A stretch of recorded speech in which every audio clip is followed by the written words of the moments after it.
Hello, this is chapter 6 of Gestation Arc 1, 1.6, and it's a pretty exciting chapter. After the fight has been concluded, the main character basically sits a bit further away from the fight, but not really escaping, right? Because she's like, if two villains are duking it out, right? The heroes, when they show up, they're basically gonna take both of them to custody. And if they see someone running away from the fight scene wearing the way she's wearing, it would bring about some confusion. So she just sat there waiting for the heroes to show up. And we get introduced to Arms Master, one of the best and one of my favorite characters. He's just so awesome. And you'll get to know why as the story progresses. But he comes in and he's like, "Do we have to fight?" And she's like, "No, I'm a good guy." And he's like, "I believe you." And she like turns to him and tries to ask something else, like, "How would you know if I'm telling the truth?" But she doesn't. She stops herself. And then he's like, "What happened here?" She tells him exactly what happened and then how she meets the other villains and such. And then he basically says it's good that they mistaken you for a villain, because if they thought you were a hero, they would have done something worse. So he tries to encourage her to join the heroes, the protectors, but the main character realizes it's just a hassle at this point. Having to schedule everything. The school is already tough, and now I have to deal with the hero drama with teenagers being in one room with superpowers, having their own drama. No, thank you.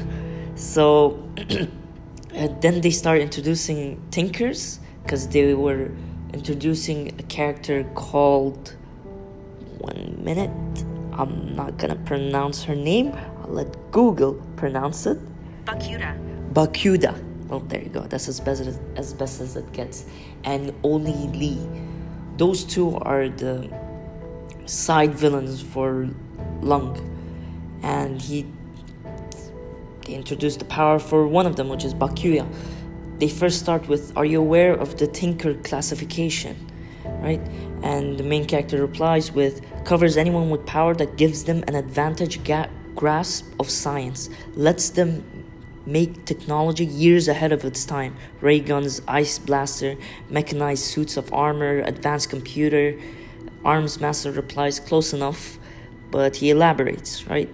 He says, "Well, most thinkers have a specialty or a special trick, something they're particularly good at or something they can do, which other thinkers can't.